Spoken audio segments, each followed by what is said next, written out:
think I see the participants as kind of staying at this level. So good morning, good evening, good afternoon. Thank you so much for joining this training session as part of the SDGs in practice. This is a training series organized by UNDESA and UNITAR as part of a special event to the high-level political forum. Today, we're discussing the topic of investing in multi-stakeholder partnership for the SDGs. And I'm joined here by a very esteemed panel that can give shed some light on this topic for you. So my name is Ola Jönsson. I'm part of the Division for Sustainable Development Goals of UNDESA. I'll just do some few opening or introductory remarks. Let's see if I can change the slide.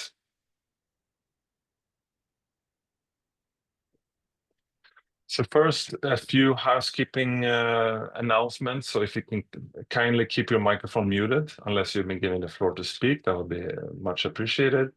Keep the video on if possible. That's always very pleasant to see the faces of all the participants. The session is being recorded. The purpose of that is to promote it after after the session has ended, so we can do some outreach. It will be published on the SDG in Practice website. We encourage you to use the chat function for networking among all the participants, any questions you have for us, and also look out for information sharing from the Secretariat.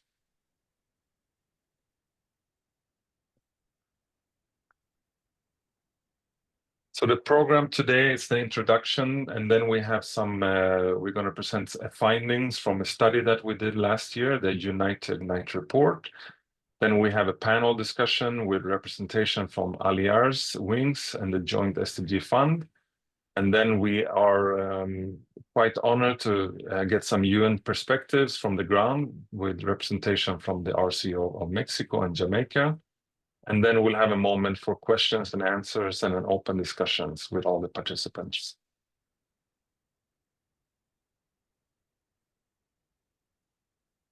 So just a few sort of introductory remarks. So as we all know, of course, the 2030 agenda is a quite ambitious framework.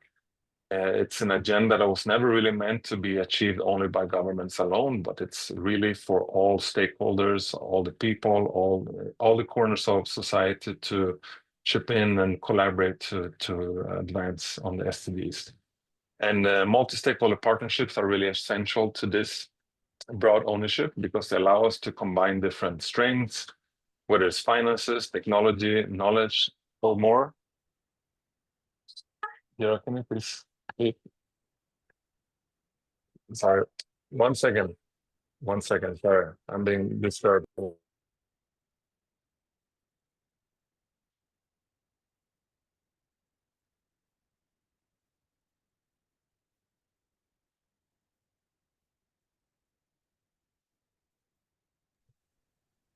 Sorry about that. The youth in my family really is keen to engage in the topic of partnerships. So anyway, let's get back to it. Of course, SDG 7 recognizes this concept. It's not a standalone goal, but it's a foundation really that enables progress of all the other goals. Let me go to the next slide. So why is it essential to invest in multi-stakeholder partnership? Well, we all know partnerships are very powerful, but they're also very complex and require resources. Too often, partnerships are expected to form and function without the infrastructure to support them. This includes time, coordination, trust building across different sectors and stakeholders, and also to joint learning and capacity building. So when we talk about investing in multi-stakeholder partnership, we're not just talking about the funding activities, but also investing in the capacity to partner effectively.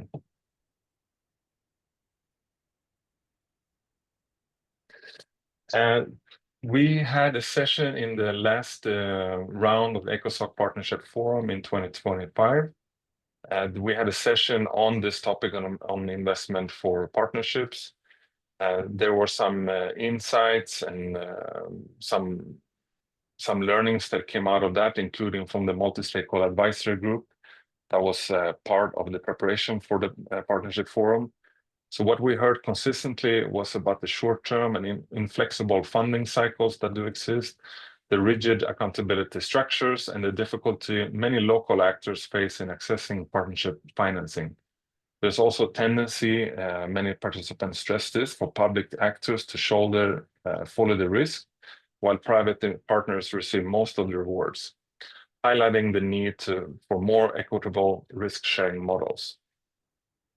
Importantly, the group also discussed some solutions. One exciting proposal that came from the multi-stakeholder advisory groups was to establish a partnership innovation lab. This was seen as a platform to the partnership forum that would allow stakeholders to pitch and refine different partnership ideas and connect with funders and collaborators.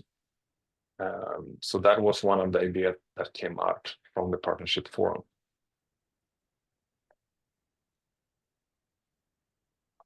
So the good news that change is happening. We're seeing efforts to develop more inclusive, flexible, and scalable models for financing multi-stakeholder partnership.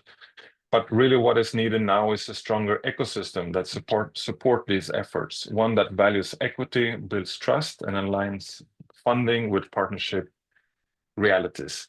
So today's training will dive deeper into how we can get there, looking at both the systemic changes needed and the practical tools and models that are already in use. So now I'll stop here and I'll hand over to our session training facilitator, Darian Stibb, will take us further into explore further on the how of investing in impactful and inclusive partnership. So thank you so much for joining, and over to you, Darian. Thank you so much, Ulla. It's a great pleasure to be here today. My name is Darian Stibbe, and I am the director of the Partnering Initiative. We are an international NGO that for the last 20 years have been working with the UN system, with international business, with international NGOs and foundations, really to drive effective multi-sector collaboration for sustainable development. And as we've already sort of heard from Ulla, partnerships have never been higher up the international development agenda. We keep hearing about the absolute need for collaboration, and it's completely right, because we don't have enough resources on this planet. We need to take the resources we have and align them and use them in ways that collectively can drive innovation, it can drive system transformation. And it's only through partnership, only by actually taking the real resources of public, private, people, and academia, and media, and philanthropy, and other actors, that we can genuinely try to change the system. But the challenge is, as we've heard, it's hard, and we actually need to see something of an investment in being able to make that happen. And that means that funders of partnerships will often need to change the way that they think about collaboration and think about funding modalities, as well as potentially to be supporting that enabling environment for partnering. And today, as we've heard, we'll have a panel discussion which is looking at the funding of partnerships, and then we'll sort of move on to the enabling environment. And I'm actually going to present exactly on those two topics, the findings of some research that we undertook. When I say we, it is UNDESA, the Partnering Initiative, the Partnership Accelerator, the Partnerships 2030, and the Global Forum for National SDG Advisory Bodies undertook quite significant research, engaging hundreds and hundreds of people from around the world, from every sector, to really be able to understand what it's going to take to accelerate partnerships for the SDGs. And the results were absolutely fascinating. I mean, the first thing that came out of these results is absolutely there is this need. There is that from every sector, they see this absolute desire for working with MSPs for innovation, for transformation, and to be able to use available resources much more effectively. We created a framework for analysis about what it's going to take. And in this analytic framework, we looked at these different levels, the need for individuals to have the professional partnering competencies that are needed to develop partnerships. You can't expect to just be able to work in partnership across sectors. It requires a particular way of thinking, a mindset, a real skill set, a human relationship building skills as well as technical knowledge of collaboration. We looked at how organizations and institutions are not generally institutionally optimized to work together. There's so much competition and positioning and just not having the internal strategies or systems and processes in place. And so institutions, organizations need to be fit for partnering. Partnerships themselves need to be set up to good practice standards. And we'll talk about a little bit more about how that is done and how that's needed and what that investment is needed. In order to get multiple partnerships, we need to have the catalyzing platforms in place. Those platforms that can actually bring the parties together, bring public and private and people together to talk about common shared issues and can then help to develop those partnerships. And then we need to have supportive policies in place. Governments find it extremely difficult to collaborate with others. And in part, that's because there are set policies that are unsupportive of partnership. So we need to have more national partnership supporting policies. Along with that are around the modalities underpinning all of this, having the funding modalities that really support partnerships. And I'll talk about that in just a moment. And then finally, this idea of cross-societal trust and collective responsibility, this idea that we're all in it together and we all have a stake in developing our countries, and that whatever sector we happen to be in, that we want to work collectively to really drive collaboration and drive development in our countries. So let's have a quick look at what we found when it came to the funding modalities. And the research was pretty clear that the traditional funding modalities just are not working to maximize impact in partnerships.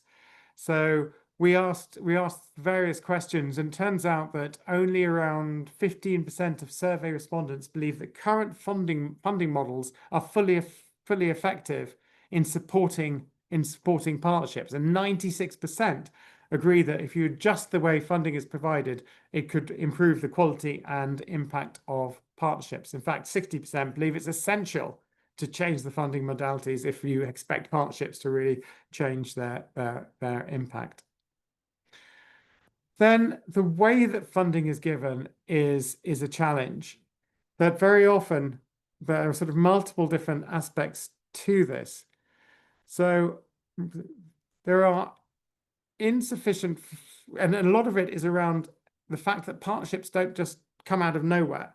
That partnerships themselves actually need the whole development process associated with them.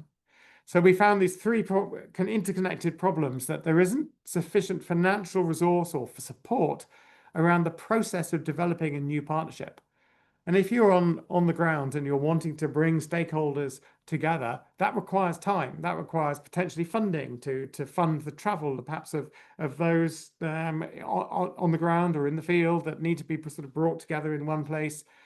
There is a whole process, and we need to be able to fund that. We need to be able to fund NGOs, for example, to be able to come to meetings.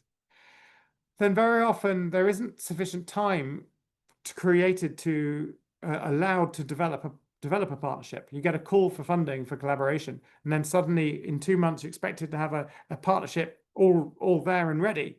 And often the application process requires a huge amount of detail of that partnership, but it takes a long time for partners to come together and align and work through exactly what they're wanting to do together. And of course, it's iterative in any case. We don't start a partnership knowing exactly what we're going to do, exactly what we're going to achieve. That's the beauty of these collaborations, is they are adaptive, and they go, if you're wanting to transform systems, you have no choice but to iterate and adapt and change as you go.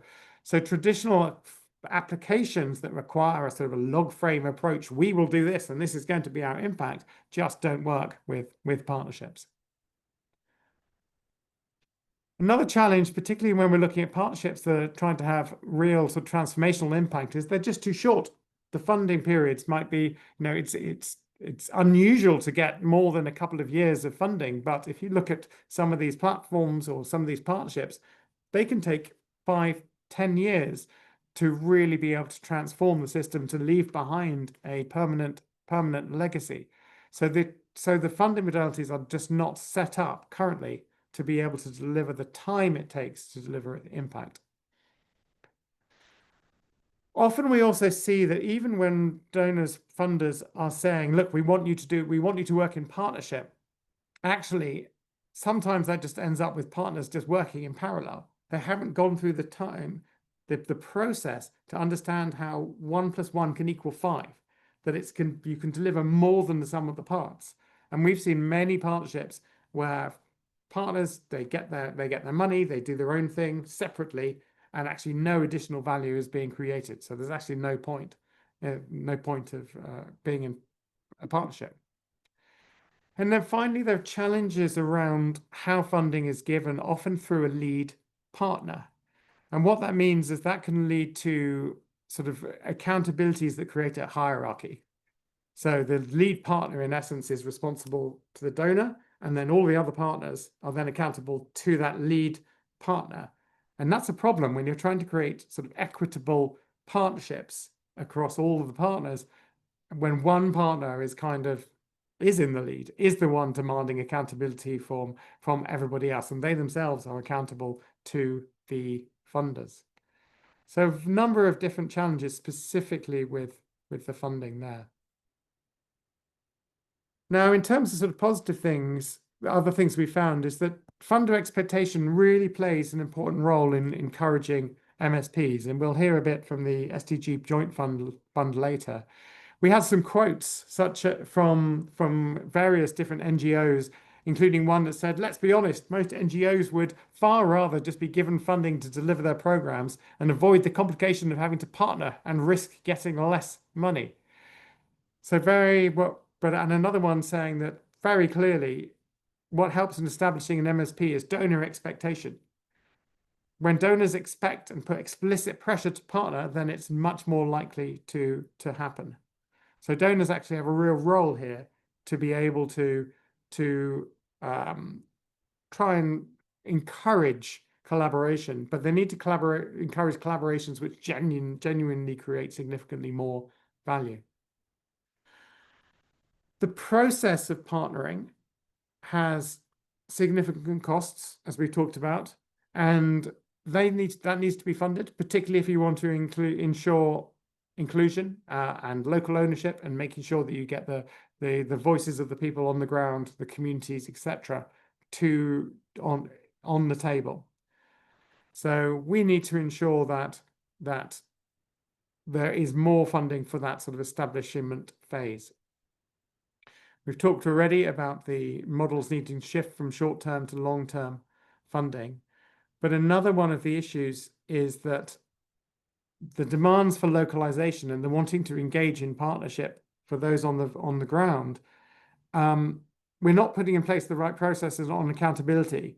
We've seen cases where small community group organizations are having to provide receipts for taxis to go to meetings or for just small purchases, while the international NGOs are all on a per diem. And of course, what happens is that it's not possible to get all these receipts. You end up with basically the local partners not even bothering to put in expense claims. It's just too difficult. So those with the least ability to pay end up, in a way, subsidizing a partnership.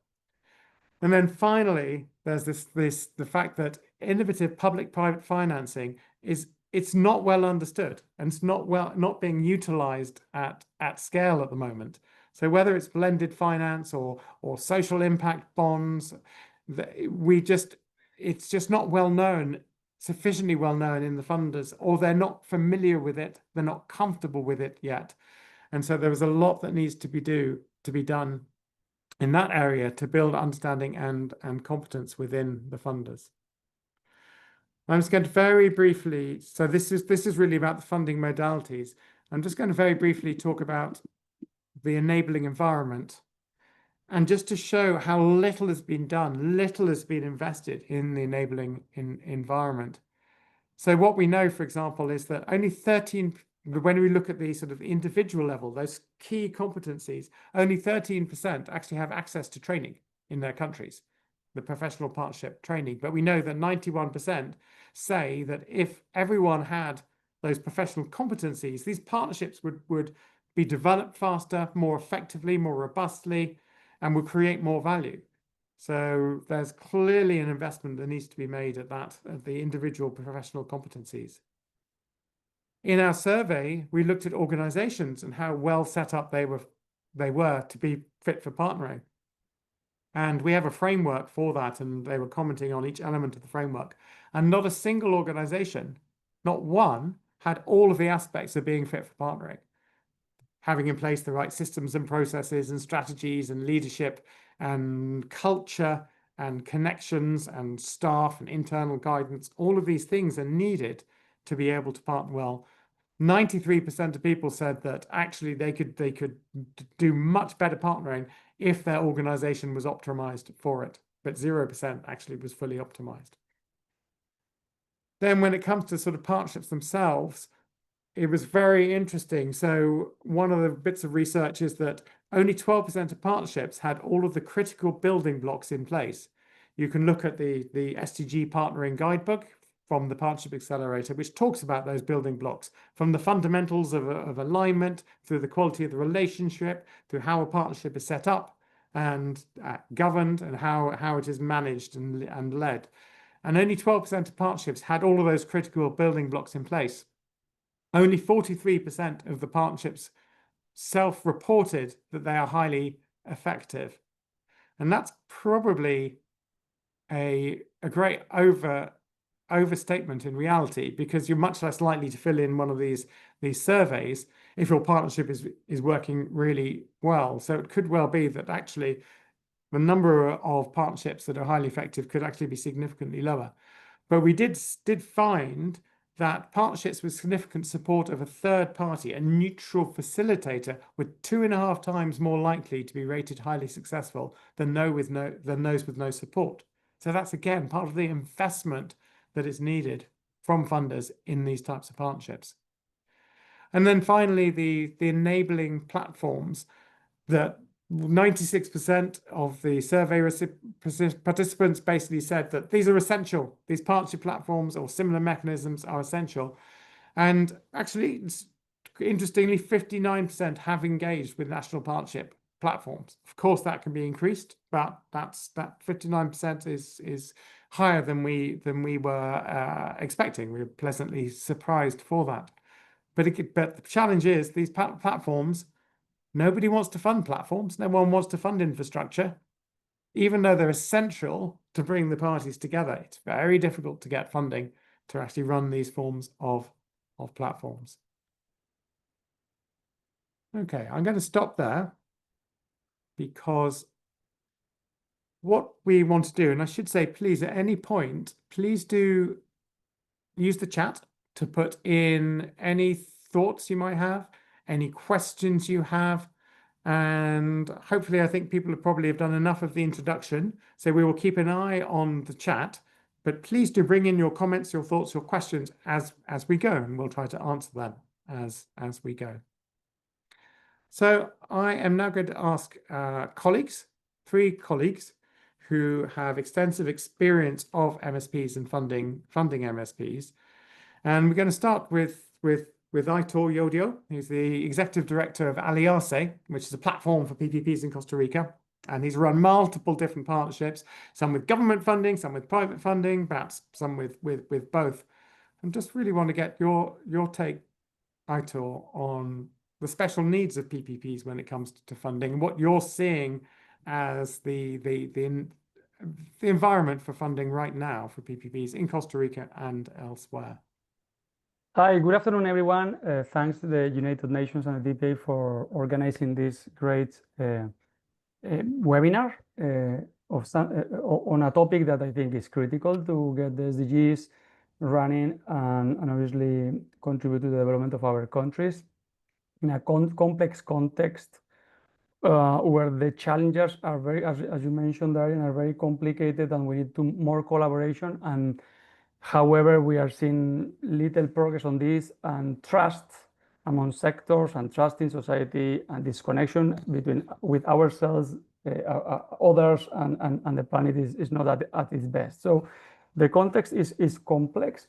From the experience of Costa Rica and also the work we've done in Latin America in the last 18 years, I will say that, as you said, there is a real support and interest, at least from the mouth out, on the importance and the value of partnership, but real little investment from different sectors on partnerships, at least in the case of Costa Rica, and I will say the region in general.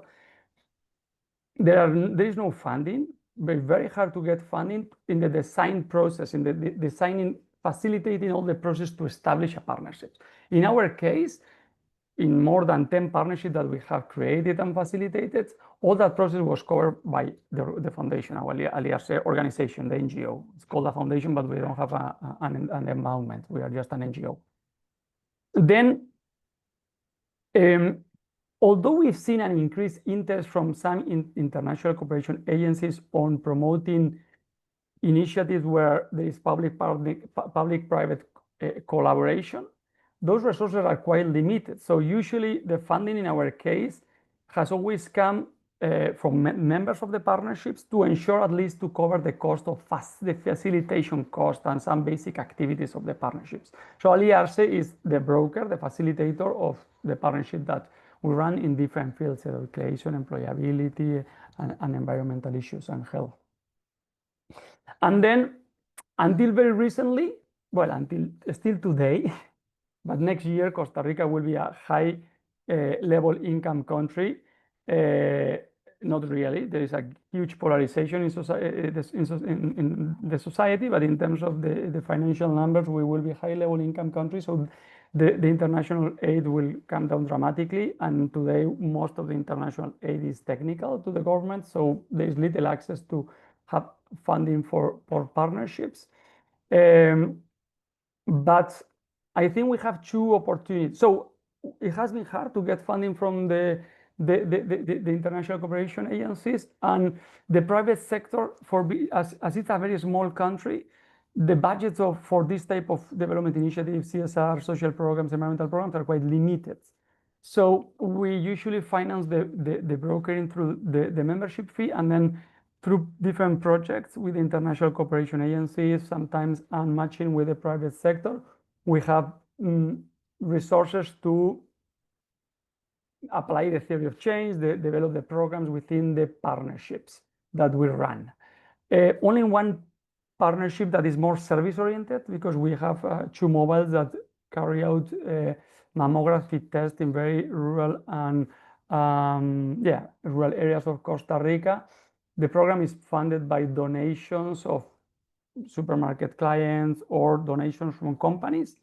But as I said, in most of the cases, it's either run with funding from the private sector and a little bit from the international cooperation agency. I think in the context, the aid crisis that we are facing today, with huge shortcuts in budget from the USAID and European countries, I think that there will be a potential, there will be a need, and we are seeing it already, and I think it's a basic strategy to survive in this context, at least for many NGOs, to promote more collaboration. So I see there an opportunity. I also see there an opportunity to get increasingly more funding from the private sector. Of course, this will be easier in large countries where you have large production plants and operation of large multinationals. In countries like Costa Rica, where we have more than 400 multinationals, but most of them have shared service offices, their budget is very limited.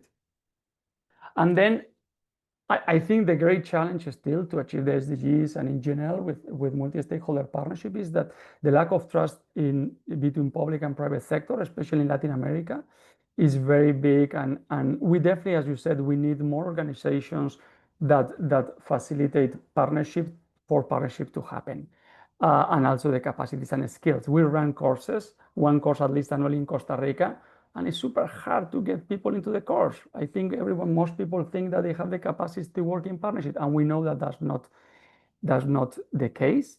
We've been running and facilitating the partnership for 18 years, and we are, of course, still learning a lot, because this is a very complex, it's complex to work in partnerships. And one of the things we are increasingly putting more energy and enthusiasm is in new methodologies to connect people that represent the partners in the partnerships. So it's more on not only the management tools to facilitate the partnership, but the different tools that you need to facilitate the connection of the individuals that represent the different partners in the partnership. I think this is key to create trust, and that will obviously bring more commitment from partners, and I think more innovation and more reality check, etc., etc., etc. But I think we need to invest more in facilitating effective partnerships, and I think that could also help to mobilize definitely more resources. So yeah, funding is an issue, and unfortunately, in 18 years in Costa Rica and few more years in the past in the UK, I've seen very little funding around for the much needed funding required by multi-stakeholder partnerships. I think the future is in the private sector, and it should be also in philanthropy foundations, which it's a field that I don't know very much, but I think this is where I see the future for many partnerships. The problem with partnerships and the private sector is that they always want very quick and fast results, and we know that partnership work required mid-term investment if we really want to have transformational change. So plenty of challenges, but also I think opportunities in this context to promote more effective partnerships. Thank you so much, Aitor. That was extremely interesting. And of course, I guess one of the points that we're making with these MSPs is that we need to look at who is benefiting from them. So if, for example, it's an MSP to create a more regenerative farming practice, then the purchasers, the private sector of more organic or more regenerative agricultural produce, they're benefiting from it. So of course they should be contributing towards it. And of course, at the same time, the country is benefiting from it because it's improving the environment, and therefore public should be also contributing to it as well. And I guess that's the beauty of these MSPs, is they are trying to give both public and private benefit, and therefore perhaps there does need to be this both the public and private funding of it. And the challenge, of course, is many governments do not just simply don't have resources, which is where perhaps, as you sort of say, philanthropy can come in, because this is a public good and it also delivers private good as well. So some combination of funding does, I think, make sense. Yes, and I forgot to say something interesting, that I think we also need to incentivize funding for partnerships. And in the case of Costa Rica, it's really hard to get funding from the public sector. So Alias is proposing in the National Assembly, the parliament, a project, a legal framework, legal proposal to make easier, so less bureaucratic, the access to public funding if, let's say, the contribution of the private funding for an MSP is more than 60%, for example. So that's an incentive, and I think that could really mobilize many more resources, because the private sector will say, well, if I put, let's say, 60%, I can get 40. And I think it would be a little bit bureaucratic, but today we face this problem. We cannot match the funding from the public sector and the private sector. It's not legally possible. Yeah. What the private sector does often in developing countries is to mobilize international cooperation agencies to invest in partnerships that they think are strategic for the country. This is what we've done many times. But otherwise, to mobilize public funding, you need to go through the legal procurement processes. And that's in a partnership is complex. For some large, I would say, transformational impact, long-term transformational impact that require a lot of funding, that's an option that one could consider. But in the average MSPs, public procurement is not something that will make a lot of sense in the partnerships to mobilize public funding. Thank you. So I think that's one clear recommendation, is to be able to create a new type of procurement, which is, well, not procurement really, it's about a partnering route for funding.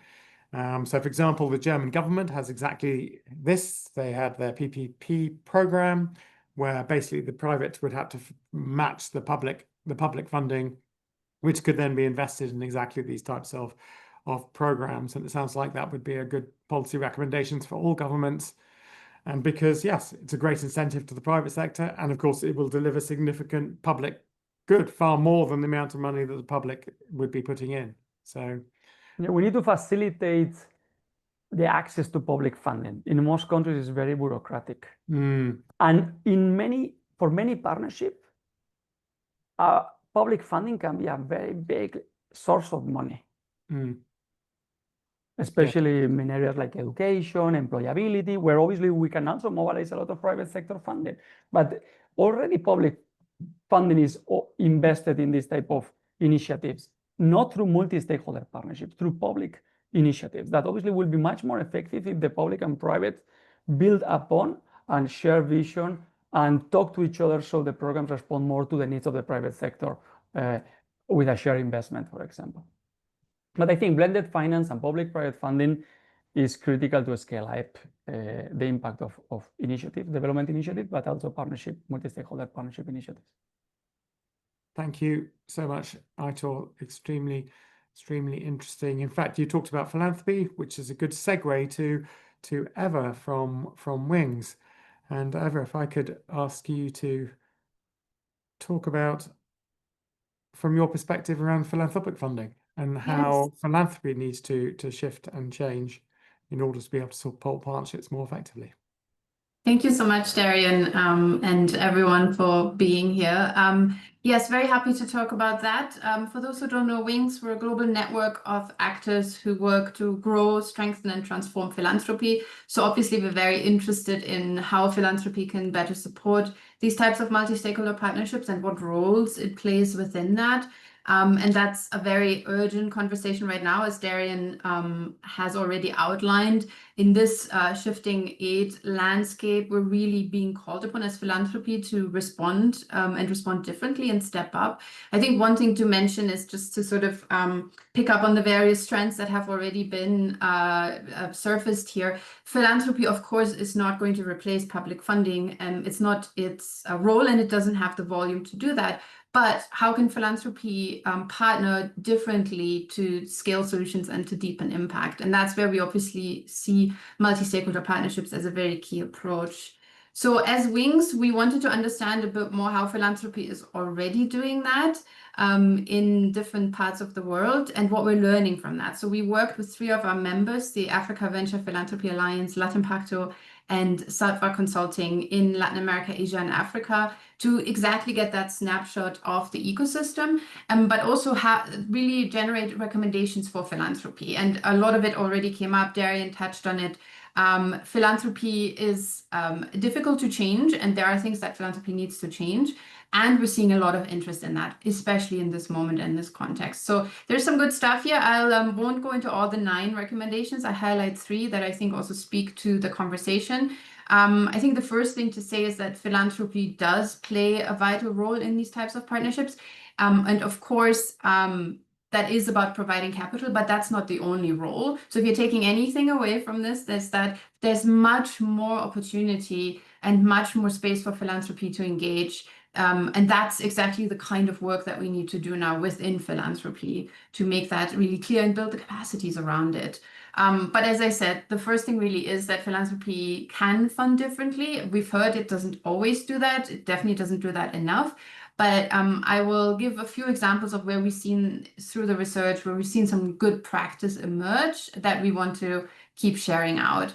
And the first thing is that because of the way philanthropy already works, it can play these very specific roles within multi-stakeholder partnerships. So thinking about sort of the first stage, proof of concept funding, seed funding that philanthropy can do because it is much more risk tolerant in many ways. And the seed funding to support experimentation, to support innovation really comes more easily to philanthropy than to the other partners. To give an example from the Latin America study, the Responsible Commodities Facility in Brazil that addresses deforestation and promotes sustainable agriculture, the foundations that were part of that provided that early stage funding so that the project itself, the partnership, could demonstrate its feasibility, and then they saw a larger investment from other commercial investors come into that. So that's a really clear role that philanthropy plays in these partnerships.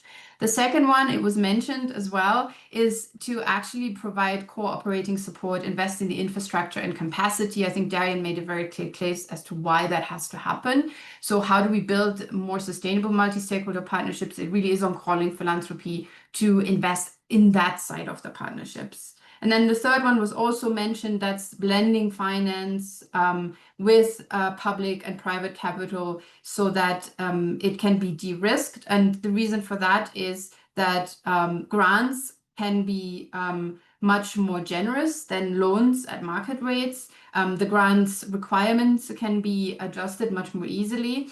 And so there we see a lot of examples of where that's happened well to unlock larger funding flows. So to give one from the research, there's a fund called Kavisavi Ventures in East Africa. They invest in off-grid solar companies, and so that combines capital from impact investors, development partners, and governments.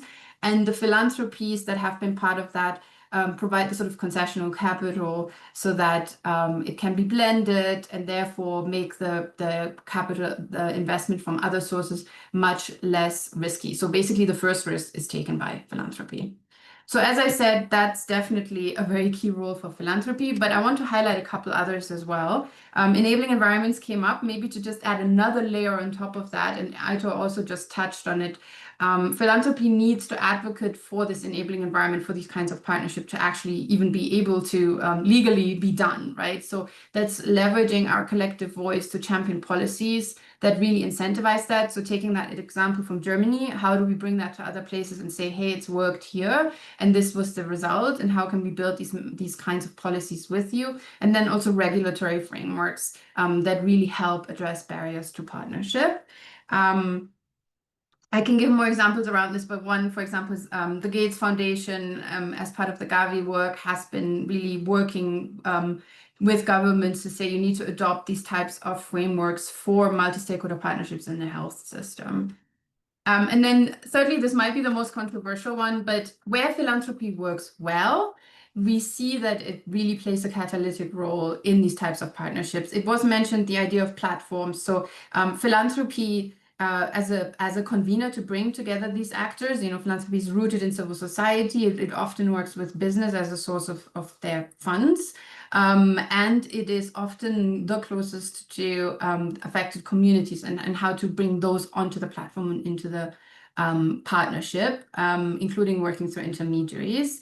A really key recommendation that came out across the regions is the need for the kinds of infrastructure organizations or backbone organizations that can really help coordinate and drive these types of multi-stakeholder partnerships. They need to be invested in. I'll come back to that. And then the third point around mindset. So believe it or not, there's a lot of discourse in philanthropy all the time about how can we fund differently? How do we transform to ensure that our work delivers systemic change rather than just short-term projects? And I know that's hard and leading to a lot of frustration and is not always happening, but there's a lot of learning and a lot of sharing that philanthropy can bring into these types of partnerships. The thing to say is we know that that's not easy to do for philanthropy. And that's really where the kinds of networks and infrastructure organizations come in, those who organize philanthropy and represent philanthropy. And so hence that call to invest in that ecosystem, which is very key and very common across the research. So just in summary, philanthropy really needs to move beyond the more traditional grant-making thinking. I think we made the case very clearly through the research that Darian showed in order to be able to catalyze on these types of partnerships and to make sure that they have actual impact. And it's still very early days for philanthropy, and the ecosystem is really still building. But we have those research reports. I'll share the links in the chat to two of them that are already public. They have a ton of examples of how philanthropy is engaging and what's working and what needs to happen. And then, of course, TPI is this amazing database with many more examples. So there is potential. We need to focus on it. We need to invest in it. So the next things that we're doing as Wings is we're going to have more conversations. We're organizing a conversation around UNGA. If you're there, I would love for you to join us, where we really highlight with partners from all the different sectors what the role of philanthropy is. We're interested in partnering on piloting some new ways in which philanthropy can engage. And we continue to work with TPI on raising awareness and also building capacity of philanthropy in these kinds of partnerships. So thank you. I look forward to questions. Thank you so much, Eva. That was extremely interesting just to get the view on philanthropy, because of course there's been so much talk about, well, with all of the government cuts, philanthropy needs to fill the gap. And the reality is, of course, that's completely naive when you look at the huge loss of funding from government. Philanthropy has no chance of getting close to filling that.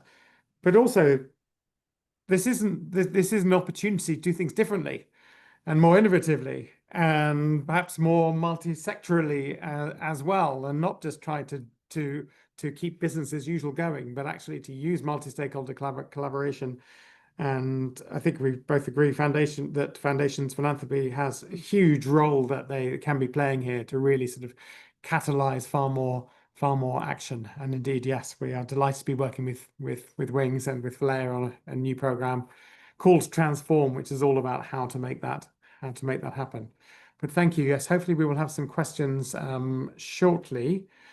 But what I'm going to do is I'm going to ask our other colleague from the SDG partnership, the SDG Joint Fund, Elaine Genze, around supporting collaborative catalytic action. And of course, the SDG Fund is all about how to really to attract additional investments, leverage additional investments, foster systemic change in alignment with national development priorities. And Elaine, we'd just really like to hear about your experiences and how you're the criteria you use. How do you foster these partnerships? How do you track them? How do you monitor them? How do you make sure that actually they are delivering more than the sum of the parts, delivering transformational change? Perfect. Thank you so much, Darian. And thank you for the organizers for the invitation for the Joint SDG Fund to be in this amazing panel. And also thank you, Aitor and Eva, to start this conversation. I'm glad to be before my colleagues from RCOs in Jamaica and Mexico. So hopefully they can connect what I'm going to be saying with real work that we have been doing in such countries. I'm gonna share my screen and allow me about 10 seconds just to make it work. I hope everybody is looking into what I wanted to say, but in very general terms, trying to connect a little bit on what was said before. The Joint SDG Fund is a facility under the Secretariat of the United Nations, and through the life of the Joint SDG Fund, we had 337 joint programs launched and led by resident coordinators, and this is why I was mentioning my colleagues from Jamaica and Mexico, in 117 different country teams. And where this is important or interesting is that not only the number of programs and having be present in 117 countries, but also the use or the collaboration from 32 different UN agencies for the implementation. So when we say joint program, it's not only about multiple SDGs, but also multiple agencies of the UN that work on the implementation for that. Every joint program that we have has at least 2 or 3 agencies of the UN to work with with the coordination of the RCs in the country.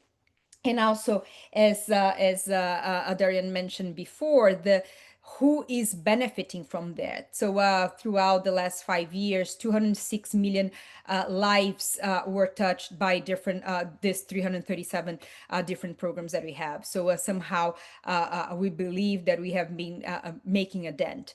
Moving a little bit on the total number of the amount of investments, those 334 million in dollars total investments mobilize 6.6 billion in additional financing. So there is a natural leverage on the programs that we have, and you see that they have been growing in blended investing, not only because we try in our selection of programs to be how do I say, giving a preference or giving an incentive for programs that have agreements from the local governments, from the local actors, from private sector, from philanthropy, to really blend the resources that we are putting in. So it is important for us to have this aspect of blending finance. So from $344 million, there was about $19 more per dollar that was unlocking a total of 6.6 billion. Of course, there was program co-funding from other agencies, the policy scale up that Darian also mentioned, how important it is to work closely with the changing of the policies, but also the capital that we are putting in. There's a couple of things that I would like to mention that I think was presented by some of the difficulties or the problems, that I think that's the word that Darian used, on the current with funding, because some of the things that were mentioned, insufficient financial support, insufficient time, insufficient, or the funding application requires too great detail level, or funding is too short, maximum 2 years. It is true. This adds to the complexity for most of the funding that we have to do through the joint SDG funds. We are not saying that we are a silver bullet for that to happen. Every time that we add something to the requirement for a program to be approved, and we can number a different, or we can mention a different number of different requirements, a gender marker, a climate marker, human rights and social protection marker, partnerships. I mean, when we say we want partnerships from developing finance institutions or philanthropies, or having letters of intent part of the submission of the program, it adds to the time that the local teams need to work with us soliciting those funding. So it is a problem, and we recognize that that we always try to do that in a faster way, but we count on the local teams to really try to expedite that and try to do in general. But it's important to say that all those pre-requirements, by the time that we have those open programs or the open calls for proposals, they add to a quality of the monitoring and evaluating in the end, or in the middle of the program. So when we are starting to talk about a mid-year reviews, or the end of program, maybe it's in 9 months or 2 years, as mentioned by TPI Darian before, is that those requirements, if we are strong and really require those things pre-approval, it adds to the quality, because we are working closer with the teams and the agencies that will be delivering those results later. So it is important to work in parallel for that. Again, also another thing that was mentioned before, and the demands from localization, to add that aspect of a lot of times, and just to mention here for the colleagues that are joining the call, we are not open for society, so we are not funding NGOs. However, NGOs can partner with the local agencies, or the agencies that are providing in the local terms. So that the demand for having more from the ground and work closely with the government, it's really something that interests us. And as I said, the number of benefiting, or the people benefiting from that, only tends to grow when we talk about that. Just also to give a little bit more on a color of those programs. Last year alone, we did $88 million in 90 countries, working in food pathways, digital transformations, creation of jobs, localization, and we just saying, and just energy with some seed funding. So you see that we are very balanced, and although we carry the SDGs in our name, we don't fund SDGs alone. Every program has a multi SDG lens on everything that they do. But one thing that we are very proud is also to mention how important it is gender for our program, how important it is for us to work in LDCs and seeds and LLDCs, and also to have the youth engagement in the programs. And also, again, as we were saying before, on the subnational government level, 177 of them impacted or working with us, 25 NCGs with the most current climate goals that we have. So with that, I'm going to stop as well. I'm going to be sharing my email, my website here, and hopefully my colleagues from the RCOs in Jamaica and Mexico can give some current examples as well that can benefit this conversation. Over and back to you. Thank you. Thank you so much, Elaine. Very much appreciate that. It's so interesting to see a fund's explicitly set up to create collaboration. And of course, by forcing UN agencies to work together, you can have a far more sort of holistic approach to these interventions, working across the mandates of the different agencies. So, and having as well the idea of leveraging other resources collectively, I think that's it. I think it's been a hugely successful fund. I'm going to bring in all three of the panel, and just there are some questions. Please do put some more questions, some more thoughts into the chat. If we could ask our colleagues just to add thank you very much, add Eva and Aitor. Wonderful, great. So we've had a few things have come in. So we have one challenging question, which is, of course, when we're talking about these MSPs involving government, there is an example where of a global fund project in which government staff are the fund owners, but there's a lot of fraud committed on their side. So the question is, the UN agency that's involved is pressured to support or overlook the misconduct from government. So I guess the question is around the wider question is fraud and corruption in government, and what can funders do when it comes to trying to deal with exactly this challenge in MSPs. Don't know if I wonder if I will react, Darian, with something that I learned when we first started doing some feasibility studies of partnerships in Central America. And one of the reasons where private sector didn't see the opportunity to work in partnership with the public sector was because of corruption. Mm-hmm. So they are so risk adverse that I'm surprised that in some multi-stakeholder partnerships, at least in Latin America, I haven't seen anything like that. There will be corruption cases with MSPs. I'm not talking about PPPs, infrastructure PPPs, and these big infrastructure and service-oriented partnerships.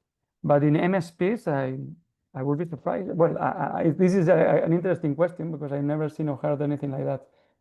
For this reason, because the private sector is super sensitive and risk adverse when working with the public sector. So when the lines are not black and white, they don't usually risk it.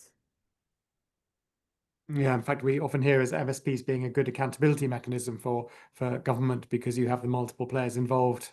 Absolutely. And if it's been set up properly, the governance has been set up properly, then it should become pretty clear very quickly if there is fraud.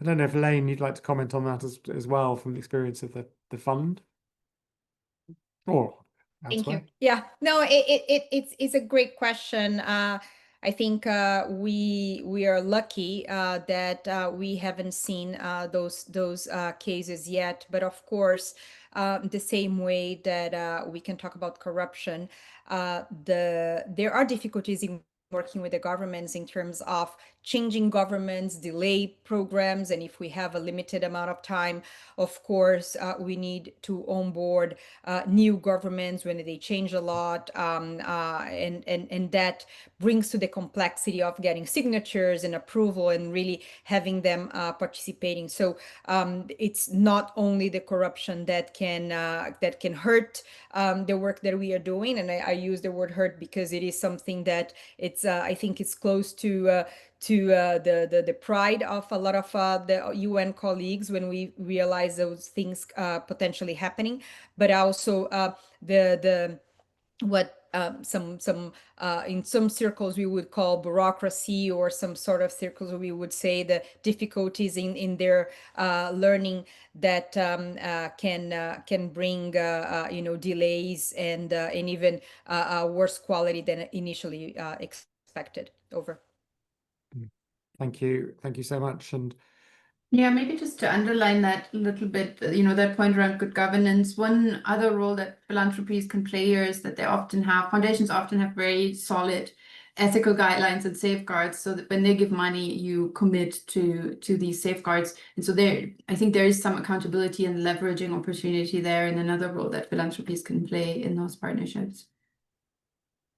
thanks so much. And Eva, if you can also respond, I know you did online, but we've got a comment around the potential for philanthropic and business leaders to commit and work together on sustainable development. And your reply was that you're seeing more and more interest from business, and we've also seen exactly that. Surprisingly, businesses saying, "Well, actually, we can't afford to do this on our own. We're actually going to need to find a fellow funder." And this sounds like you've seen something similar. Yeah, and also a bit surprising to us, certainly. And I think it maybe has to do with the same sort of call upon business now to respond in different ways and be able to fund so much of the work that is, at risk. So we're, as I've said in the chat, we're working with the B20, which is the Business 20, the leaders of businesses in the G20 countries. And they have been so inviting. They've asked philanthropy to be part of the thinking around what are the recommendations and how we can partner. And we can share that shortly. And of course, looking forward to the G20, B20 summit in Cape Town in November this year.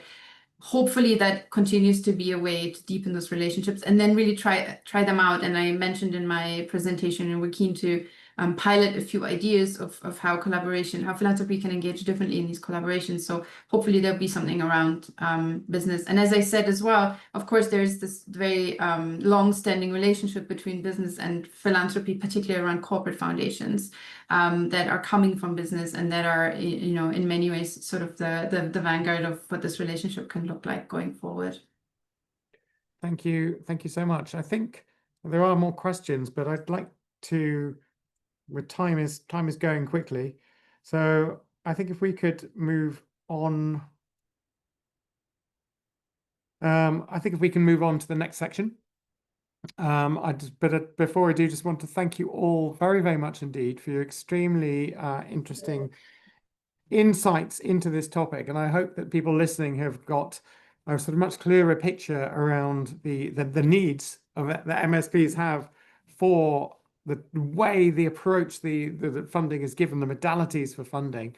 And also I hope that any funders on this call are then beginning to see how it is they may be able to sort of shift their modalities and shift the way that they support partnerships. So thank you all very much indeed. I'm going to ask then, we're going to move to the next section, which is really then looking at the enabling environment for collaboration. That if we are going to rely on there being more engagement of all of society sectors, if we're going to want to bring business to the table and philanthropy to the table, then how do we create that sort of enabling environment for this? And we have sort of two examples. I'm going to ask my colleague Maxalia from Jamaica and Bermuda to start by just giving us an idea of what the resident coordinator's office has been doing to really support that enabling environment. And then we'll hear the example from our colleague Priscilla in the Mexican office, and then we'll have a few sort of questions and thoughts before we round up. So if we could please spotlight Maxalia now. Thank you, Darian. Are you able to hear me? Just confirming. We can hear you very well. Perfect. Good day, everyone. I am thankful again for this opportunity to share a bit more about our work in strengthening multi-stakeholder partnerships in Jamaica and also the other countries and territories we cover. And that will come up a bit more when I try to reflect on some of our joint programming work, as Elaine has alluded to. So in my brief reflection today, I'll touch on 4 main tools and platforms that we've used, specifically our work with the partnership landscape assessment, the convening of our annual partnership forum, building local capacity through the use of the Partnership Accelerator curriculum, and also, as was mentioned, or joint programming experience. And I'll reflect on these from the perspective of the importance and the value of investment.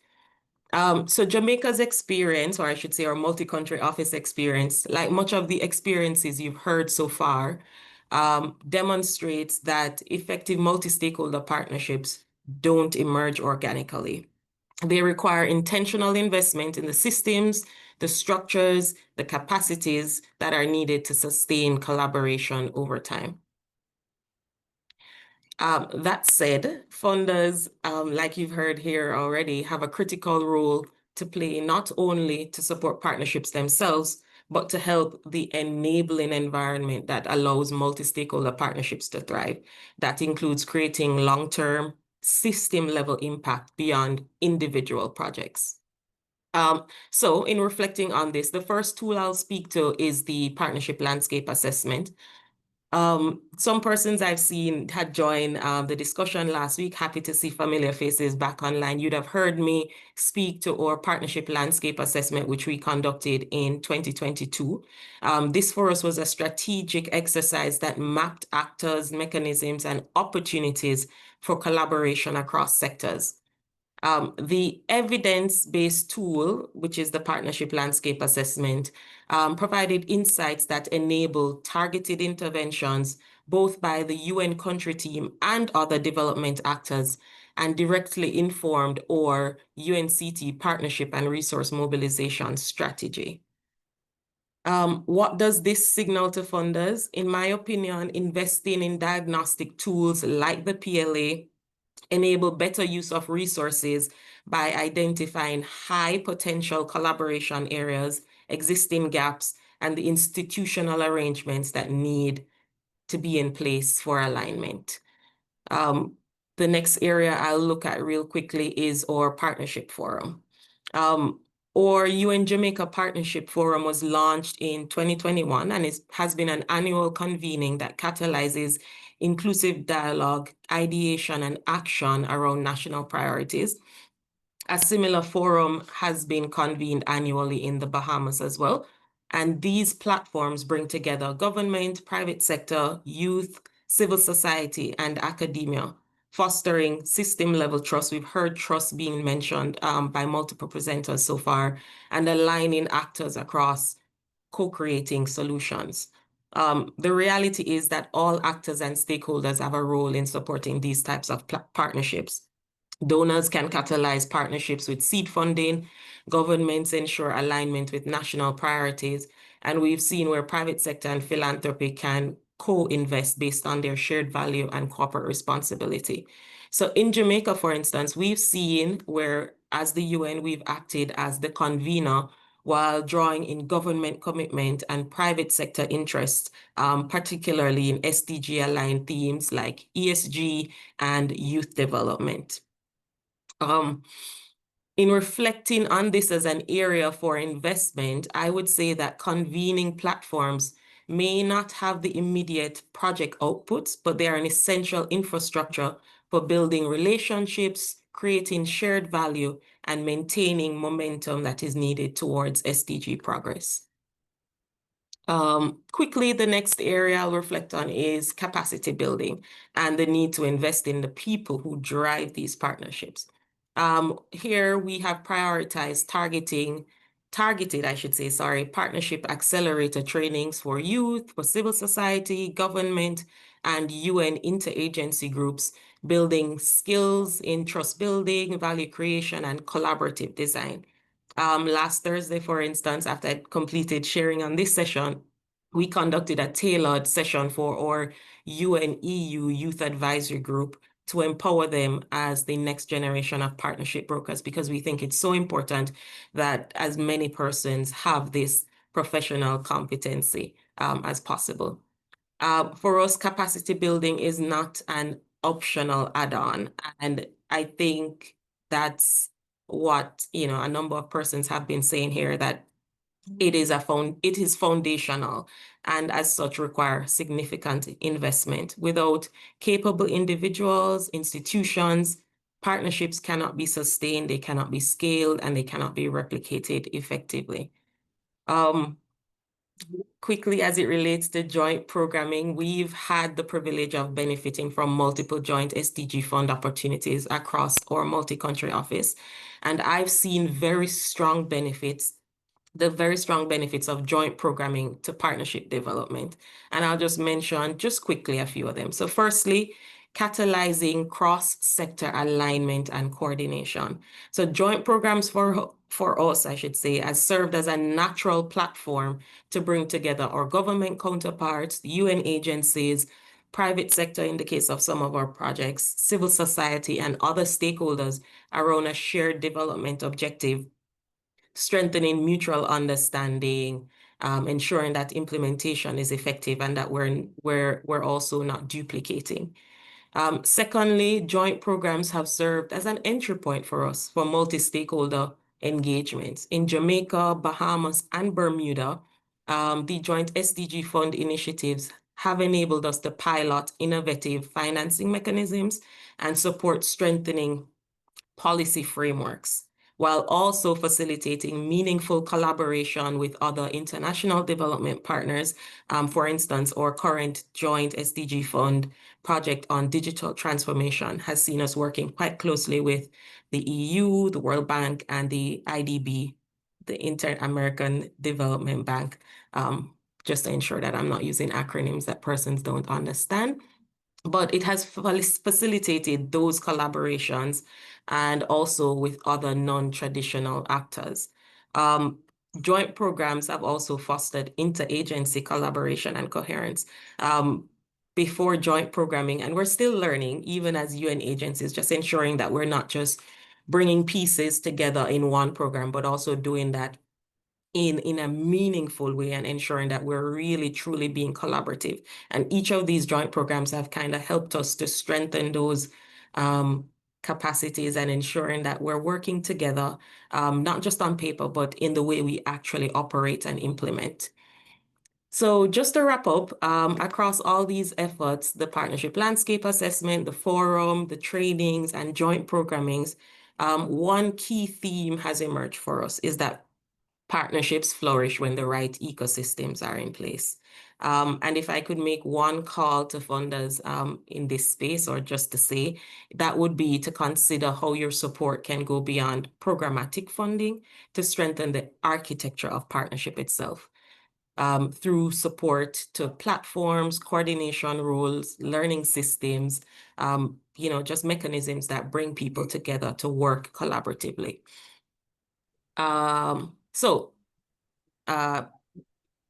Last thing I would say, and you've heard it throughout this session, is that multi-stakeholder partnerships are essential to achieving the SDGs, but they will remain under-leveraged unless we collectively invest in their foundation.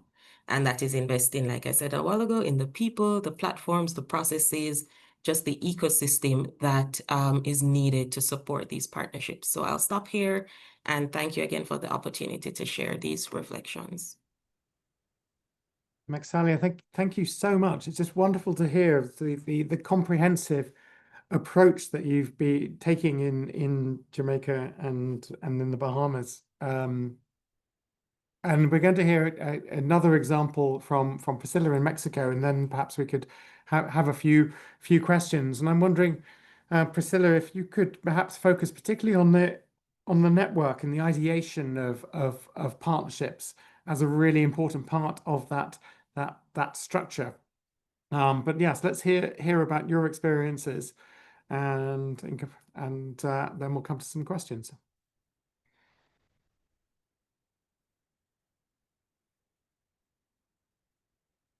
Priscilla, you're on mute at the moment. Can you hear me now? Yes, I hear you very well.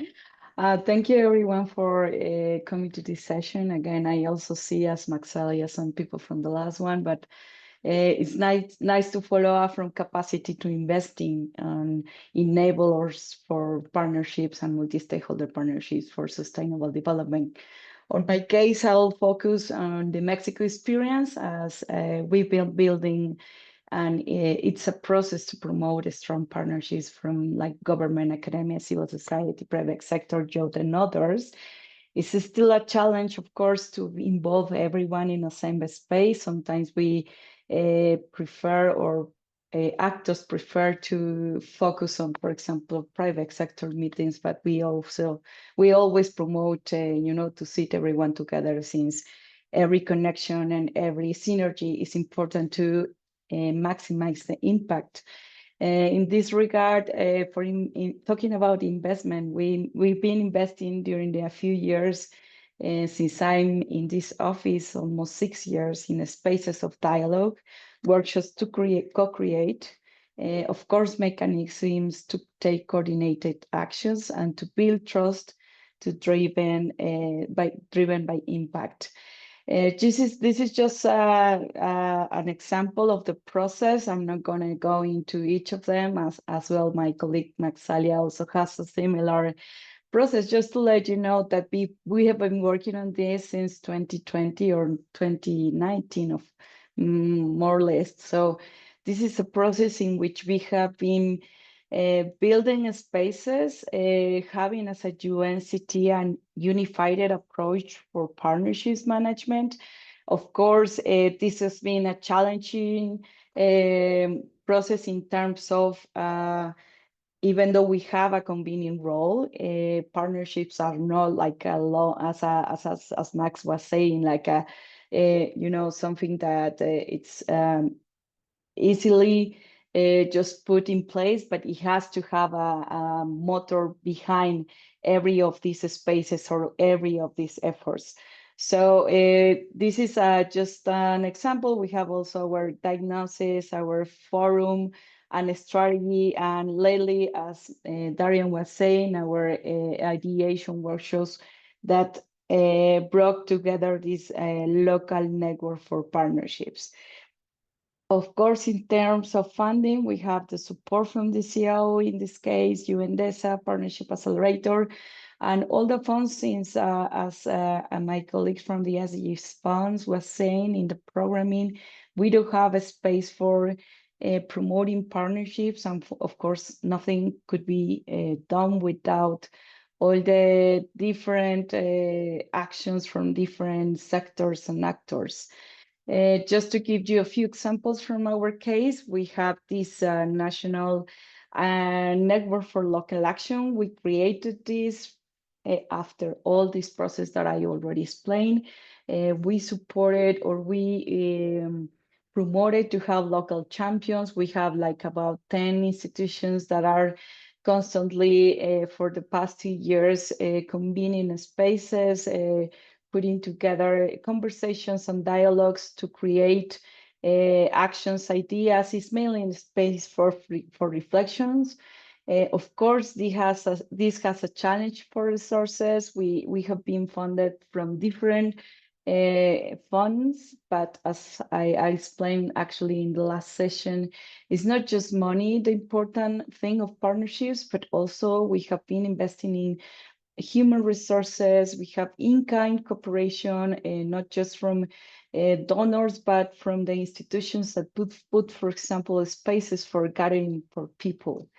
For the case of the SDG Fund, just to share with you that this was a very successful program, and it has like a huge impact in Mexico for social protection in Mexico. But just to highlight here that it's not easy, of course, but we managed to work with almost 20 local and national institutions in 3 different states, and it has like nowadays they are still working together, and this is something like is challenging in the terms of leaving the capacity in place in case, for example, for us not to be always back in this kind of like exercises. Just to last, also another example from us, from the Spotlight Initiative, we put together a partnership with hotels during COVID. They were supporting families to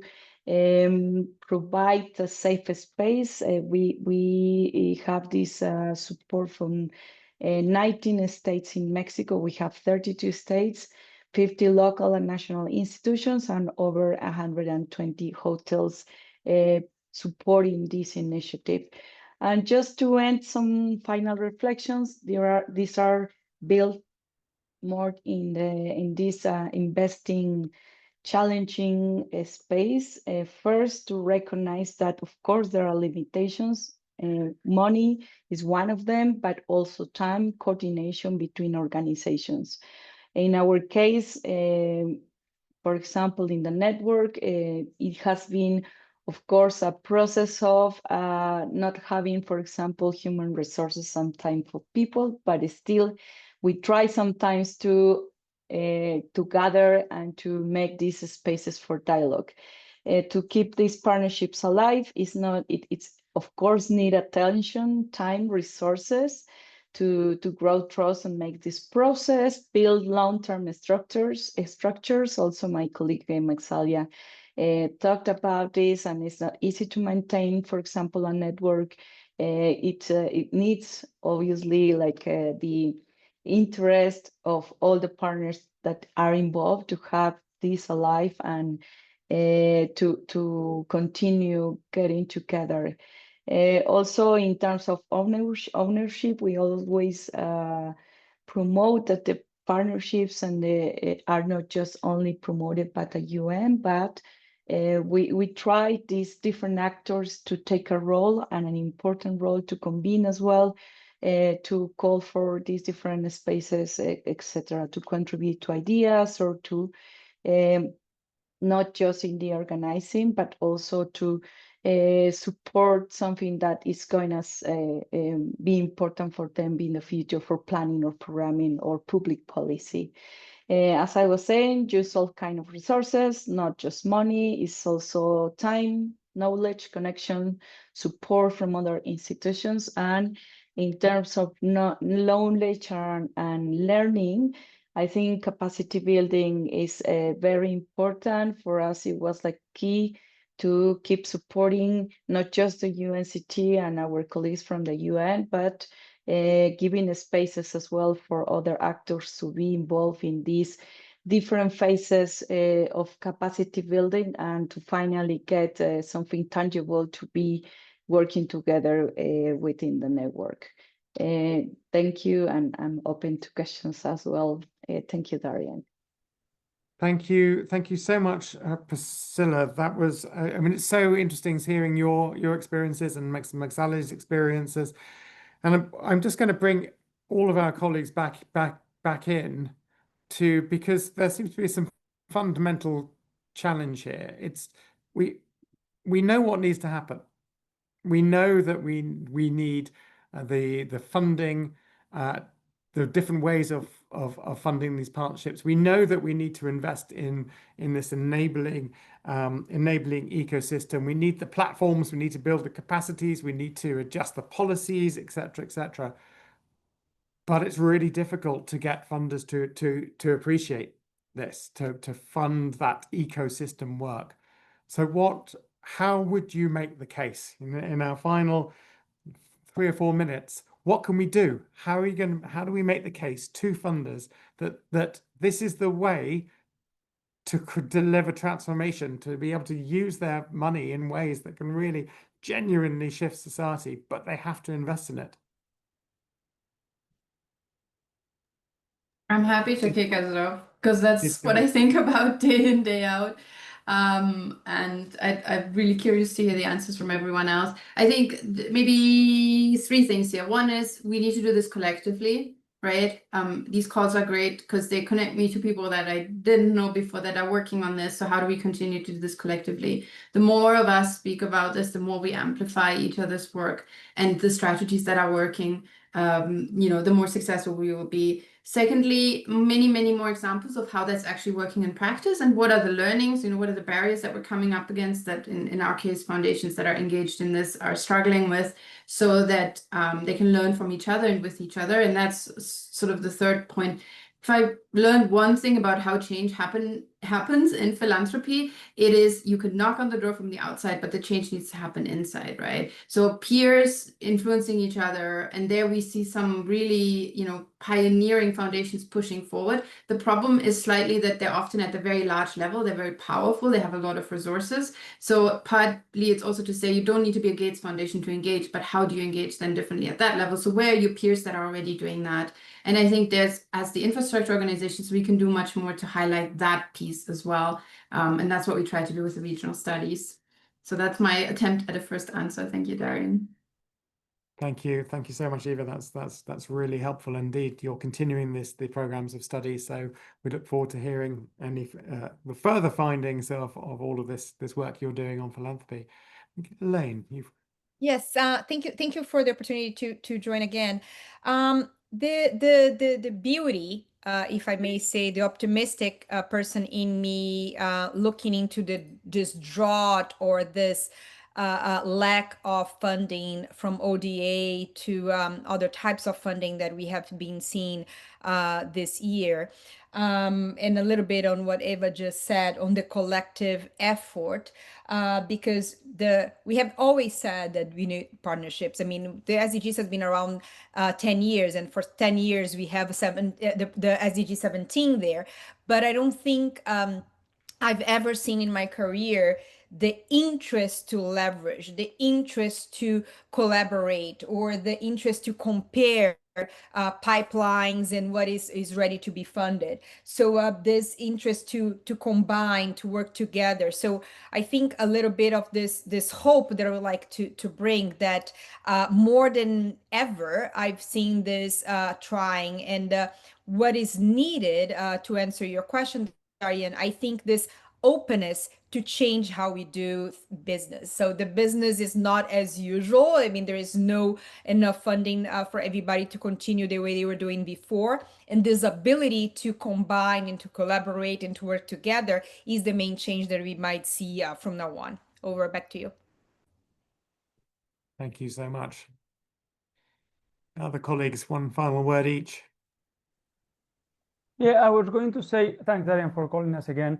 I think it's critical that we are able to show funders real solutions with clear incentives for both the public and private and civil society organizations to engage in the partnership. So one has to be a very critical thing, a priority for the country. And we know that education, employability, supply chains are areas where it's really easy to measure the real impact on partnerships. And obviously invite them to do a midterm investment, not from the first day, but at least say them, if we want this to make a real impact, we will need to work together for the midterm. And in that process, then start working at creating capacities, working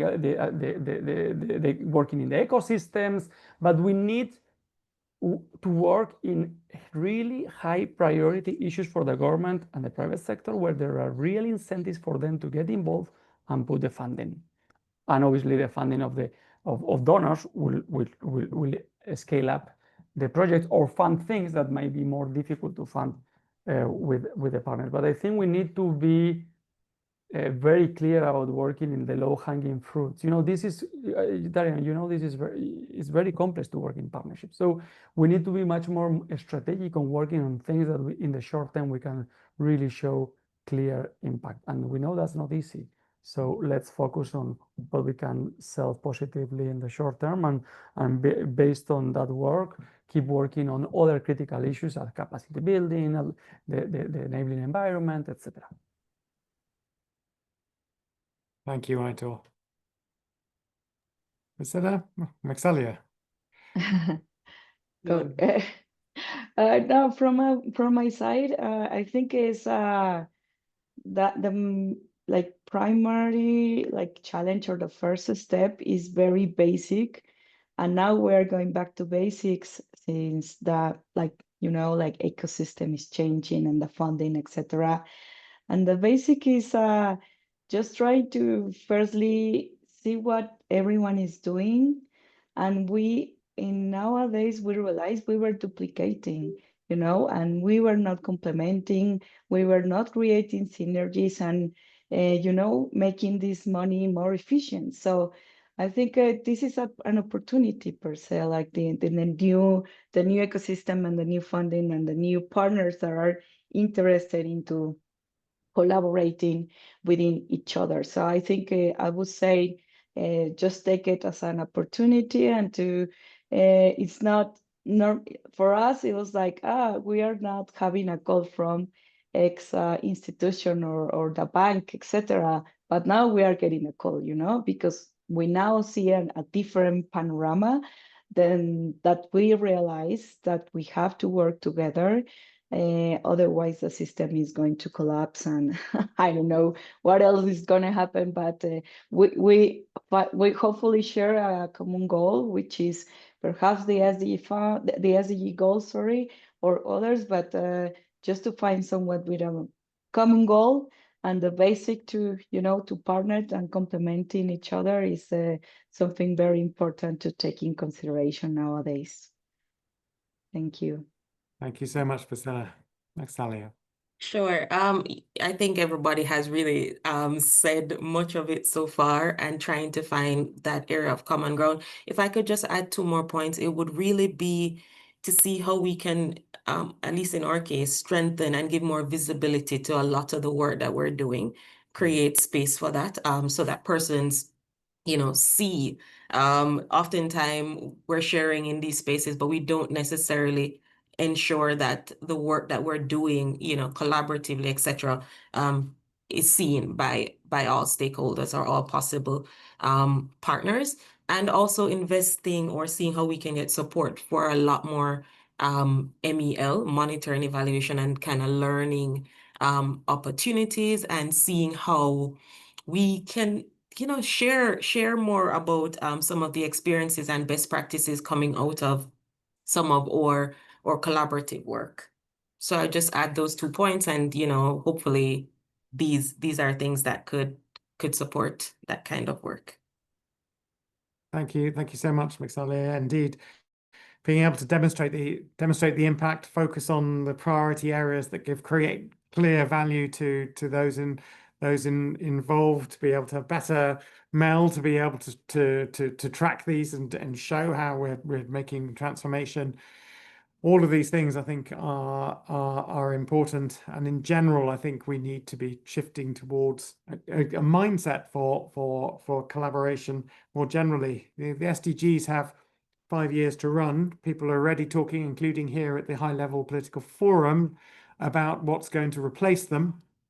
And hopefully we will see something which is towards a far more transformative, far more collaborative approach to driving the changes we need in societies that then change people's lives for the better. So all of this work, all of your thoughts here, I think, are hugely important to feed into the future way in which international and national development needs to be undertaken. So I'd like to thank you all very, very much indeed, both all of our discussants, as well as the people who have been watching it from afar. And I wish you all a very happy and collaborative rest of your day. Thank you all very much indeed. I call this to a close. Thanks a lot. Thank you, Darian. Bye-bye. Thank you, everybody. Darian, it says like a group picture. No picture. Okay. Missed out on that. Hang on. We can do one with all of us, most of us. Okay. Hang on. Okay, I just did one, but I looked like an idiot. So let me just do that one again.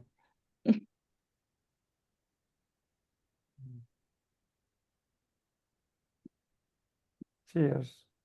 Thank you. Ciao, ciao. Nice to see you Thank all. you all Ciao, Bye. ciao. Thank you, Bye. everyone. It was a pleasure. Thank you. so much.